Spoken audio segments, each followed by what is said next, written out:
अनंत कोटि ब्रह्मांड नायक राजाधिराज योगीराज पर ब्रह्मा श्री सच्चिदानंद समर्थ सदगुरु साईनाथ महाराज की जय। श्री साईं चरित्र अध्याय पहला। वंदना। गेहूं पीसने वाला एक अद्भुत संत। गेहूं पीसने की कथा तथा उसका तात्पर्य। पुरातन पद्धति के अनुसार श्री हेमाड़ पंत श्री साईं सचरित्र का आरंभ वंदना द्वारा करते हैं। प्रथम श्री गणेश को साष्टांग नमन करते हैं, जो कार्य को निर्विघ्न समाप्त कर उसको यशस्वी बनाते हैं और कहते हैं कि श्री साईं ही गणपति हैं।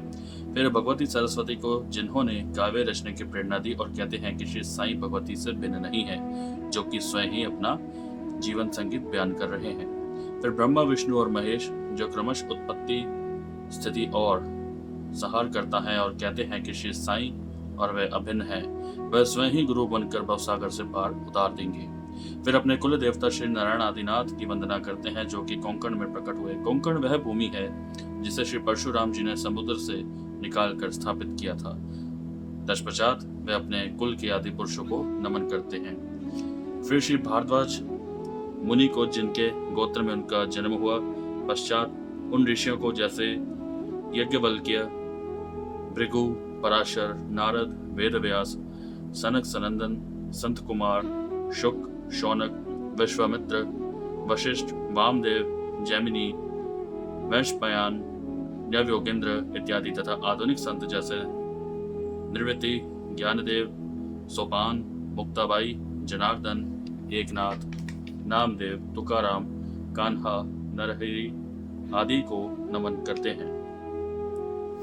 फिर अपने पिता माँ सदाशिव, पिता रघुनाथ और माता को, जो उनके बचपन में ही गत हो गई थी।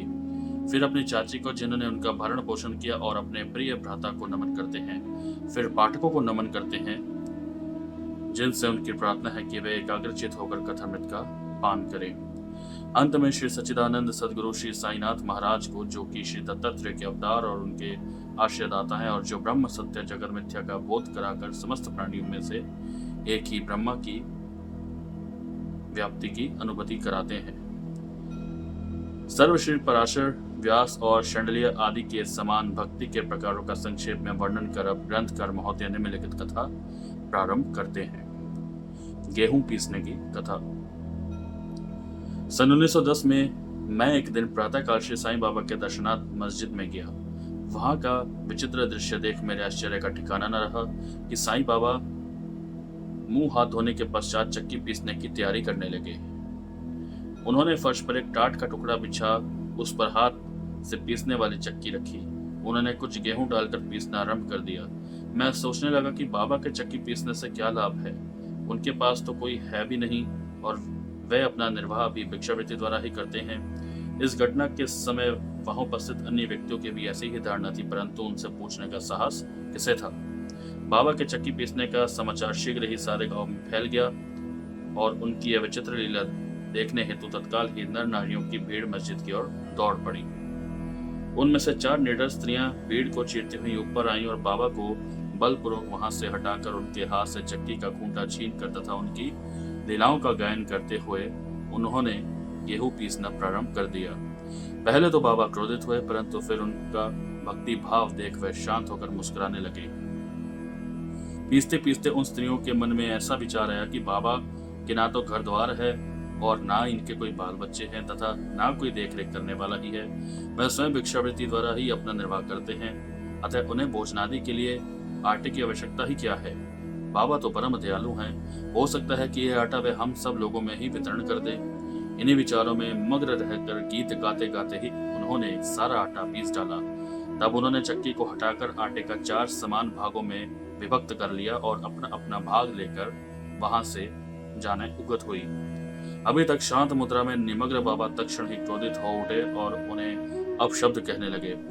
स्त्रियों, क्या तुम पागल हो गई हो? तुम किसके बाप का माल हड़प के लेके जा रही हो? क्या कोई कर्जदार का माल है जो इतनी आसानी से उठाकर लिए जा रही हो? अच्छा, वे काम करो कि इस आटे को ले जाकर गांव की मेड़ सीमा पर बिखेरो।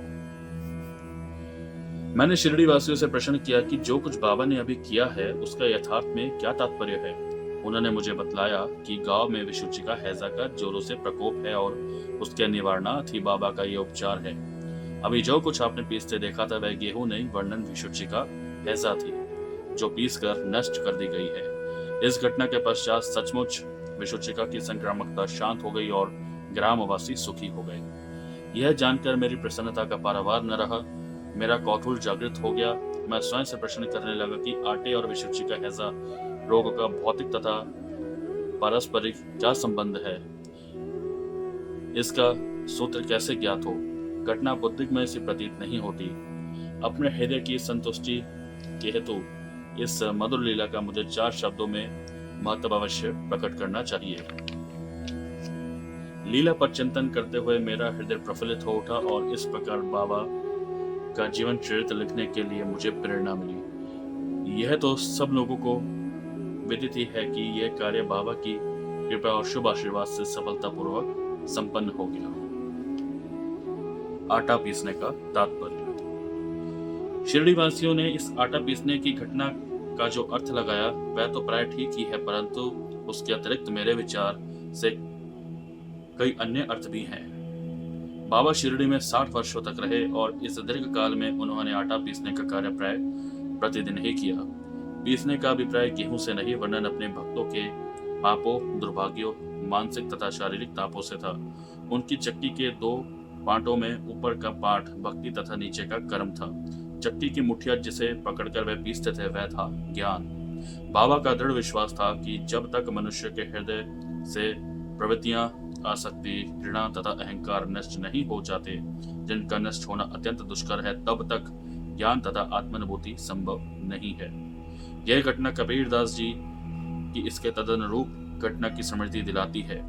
कबीरदास जी एक स्त्री को अनाज पीसते देखकर अपने गुरु निपट निरंजन से कहने लगे कि मैं इसलिए रुंदन कर रहा हूं कि जिस प्रकार अनाज चक्की में पीसा जाता है, उसी प्रकार मैं भी भवसागर रूपी चक्की में पीसे जाने की यातना का अनुभव कर रहा हूं। उनके गुरु ने उत्तर दिया कि घबराओ नहीं, चक्की के केंद्र में जो ज्ञान रूपी दंड है उसी को दृढ़ता से पकड़ लो।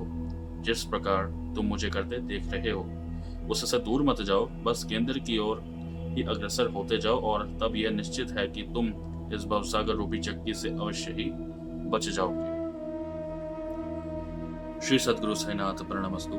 शंभु भवतु। श्री सच्चिदानंद सद्गुरु साईनाथ महाराज की जय। ओम साईनाथ।